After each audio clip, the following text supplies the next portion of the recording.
For the more aspirational people in the industry, seeing behind the scene images of complex cinema rigs from the latest feature film or TV show can seem a bit daunting. Cameras can seem overwhelmed with cables and accessories, but each item adds an important function to the rig for both operators or assistants, and bringing those items together in a neat and easy to manage solution is quite the art form. Today we're looking at some of the key elements of what makes up a high-end camera rig. At the heart of each rig is of course the camera, with most major productions commonly using some iteration of an Arri Alexa, Sony's Venice, or even a RED system. Each camera will bring its own pros and cons to a configuration, which will fit it differently depending on the type of production. To start rigging up your camera, you need to grab some hardware to allow the mounting of accessories. There are a range of brands in this space, with every camera on the market having plenty of options to choose from. The first thing to consider is your base plate. This will attach to the bottom of your camera, and you will find different ones that will be used for different configurations, such as studio, steadicam, or shoulder use. The way you mount the base plate onto your support system of choice will change depending on the rig, but dovetails are often used as many larger tripod systems use it as a standard too. They are also very solid as a platform to build your rig onto, and will also allow you to use 15 or 90mm bars, which are crucial for getting lens accessories onto your camera. You can then start adding other hardware accessories such as camera cages and plates, top handles, shoulder pads and side handles to build out the mounting points and usability of your camera package. The Arri manufactured accessories are known for their incredible build quality and well thought out design, which is why you will often see them used on these high-end cameras, even if it does come at a higher price point. Arri has a really great document detailing the different configurations they offer for their different camera systems, link to which is in the description below. On most cinema cameras you will have a witness mark to indicate where the sensor's plane is, and in a lot of cases a tape hook, which is used to help measure your focus distance. Of course, none of this is useful unless you can see the image you are creating. Most high-end systems come with an EVF or viewfinder, which for most camera operators is a critical part of a camera package. How this needs to be configured will be operator preference, but you will often see eyepiece levelers attached to tripods. This allows for greater position flexibility, but it also enables the EVF to remain still while you tilt the camera up or down, which results in giving the operator a stable viewing position instead of having to move their head with the camera. You also see on-camera monitors, with the size depending on the operator's preference, but 5 and 7 inches are two really common sizes to find here. Rigging these onto a system can be done in several ways. It just depends on where you want it and how secure you want it to be. You can use dedicated monitor mounts or Noga arms, and a load of other different pieces of rigging.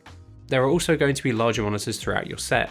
They can be used for tasks such as focus pulling, for director's viewing, and at Video Village. They will all receive an image from the receivers on the camera. This is where different wireless video distribution systems come in. Depending on the camera and the production's needs, you may have several video transmitters on a camera package.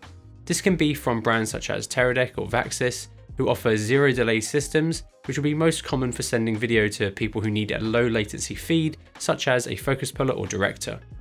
While zero delay systems tend to be the more expensive wireless video option due to their feature set, there are also higher latency systems available which do come in at a lower price point. When rigging the transmitter up onto a camera, there are certain aerial and unit positions that will result in better range and more reliable performance. We've done a whole video on wireless video systems, so if you want to learn more about those, check out the video via the pop-out banner or link in the description below. As we said, there are loads of slightly higher latency wireless transmitters on the market now that can be used for wider video distribution, such as the Teradek Surf Pro, which can output an image to multiple Wi-Fi sources as well as off-site, or Teradek's Cube 655, which can be used for camera to cloud currently. Connected workflows like camera to cloud are going to become more and more popular over the next few years, so this is definitely something you will see more of going forward, though these may live with a DIT on set as well as on the camera package. You will also see a range of different lenses in these configurations, which again will depend on what production you are on. However, most cinema lenses have pretty standardized designs now to allow accessories to sit around them much easier and allow for faster lens swaps. The choice of lens will dictate the accessories that sit around it. Most cinema lenses you'll find in these rigs will feature manual controls for focus and iris, as well as zoom with zoom lenses. PL or positive lock is the industry standard mount, and unlike Still's counterparts, it's a robust system that is simple to use and has been designed solely for motion picture. Just make sure your marks are correctly orientated and then line up the locating hole with the pin on the mount, and turn the mount clockwise if you're facing the mount. Controlling these lenses can be done a few ways: by hand using a mechanical follow focus, zoom and focus demands, or a fizz system. We've done a video going over whether you might need to use a cinema lens or not, so if you want to learn more about this, check out the video via the link in the description. A fizz or focused iris zoom system is the kit that sits around your lens to allow for the control of the lens, and is probably the most common focusing tool to see on cinema rigs. There are several brands that make these systems such as Preston, Arri and C-Motion, all of which have their positions in the market. These can range from very simple to configure to pretty complex depending on what you need to control, how you want to control it, or if you want to use a rangefinder solution. There are a range of protocol converter and motor controller boxes as well that you will also see on these rigs, but this will depend on the configuration.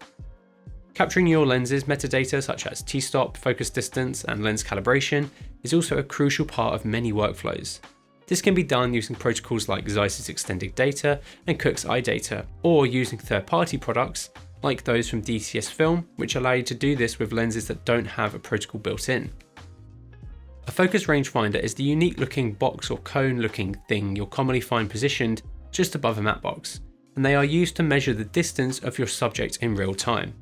This is then displayed on a given system and then used by the focus puller to get their marks. These systems are currently pretty expensive, from brands such as Preston, Focusbug and Cinematography Electronics, who make the popular Cinetape. Some of them use similar tech to DJI's LiDAR system they use on the 4D and RS3, so fingers crossed DJI release this as a separate system as they have with their wireless system, so the lower end of the market can experience using a rangefinder system on their more cinema orientated productions. You've probably already seen several different sizes of matte box across a huge range of sets, and that's because they are used across a massive range of productions, and they have two key purposes. The first being to help control the light coming into your lens by using the hood as well as the French flags, and the second is to add filtration or diopters in front of your lens. These systems have been designed to be quick, easy and versatile, and this is why it's become the standard for cinema work over a screw-on system, which can be much more cumbersome and time-consuming to use. When it comes to rigging matte boxes, they are often used on bars in more studio or lockdown configurations, and then clamped onto the front of a lens when weight is a crucial element to a rig, such as on a gimbal or Steadicam. There are several different sizes of cinema filters available, such as 4x4, 4x5.65 and 6x6, which you will then be able to use across a range of lenses with different front diameters. This saves time and means you handle the filters less when you do swaps. We've gone in depth on matte boxes in a previous video, so if you want to check that out, you can via the link in the description or the pop-out banner here. Depending on the lens and rig configuration, you will often see a lens support being used. These will mount onto 15 or 90mm bars we mentioned earlier, and will help keep your lens true and supported no matter how big and heavy it gets. And cinema lenses can get pretty large. You will also see rod supports which will add extra rigidity when using large, heavy lenses and support. Audio is typically recorded independently from the camera system, which means timecode is often used with external recorders operated by a dedicated sound crew. Timecode is used to synchronize audio between different systems as well as visuals in post, of course. But to sync audio, you will need some kind of timecode sync system which will communicate with both the camera and the audio systems you are using. Genlock is the system used to synchronize video feeds together and is incredibly accurate. This is why it is often used in multi-camera productions, volumetric or plate capture and virtual production now as well. Tracking a camera's movement is becoming more common due to a couple of workflows. More and more cameras are including gyroscopes in them to capture the gyro data for it to then be used in post, such as the FX9's gyro data for post-stabilization. But there are also third-party boxes available to do this too now. Camera tracking systems are also used with virtual production workflows, so you can sync the camera's movement with the virtual camera being simulated in 3D space. There are a few different brands offering different systems such as Mosys, Encam, and even HTC with their new Vive Mars Camtrack. Powering everything on your rig efficiently is crucial.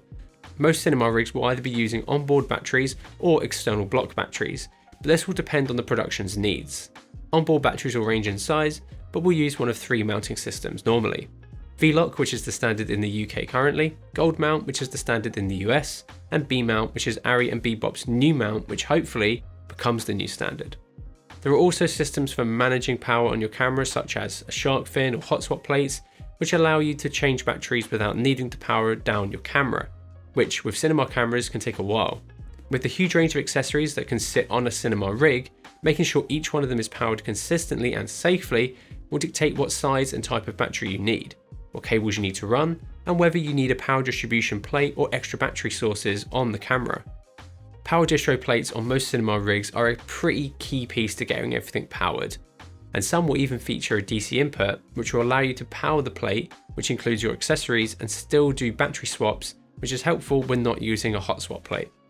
As we said at the beginning of the video, making the rig as tidy and functional as possible is really important, not only for those sexy Instagram pictures, but also for troubleshooting any issues that may arise while shooting, or for rigging and support changes where you may need to strip the camera down quickly. There are a bunch of tools and accessories that you can use to get a tidy, organised rig, such as cable tidies, sprigs, and good old tape. Good prep time and thinking out exactly what you need on a given package will also result in cleaner rigs. But of course, complex rigs will get pretty hectic very quickly. Let us know what your favourite rig is you've built down in the comments below. And if you like the video, please give it a like and maybe even consider subscribing so you don't miss out on our awesome upcoming content. And thank you so much for watching.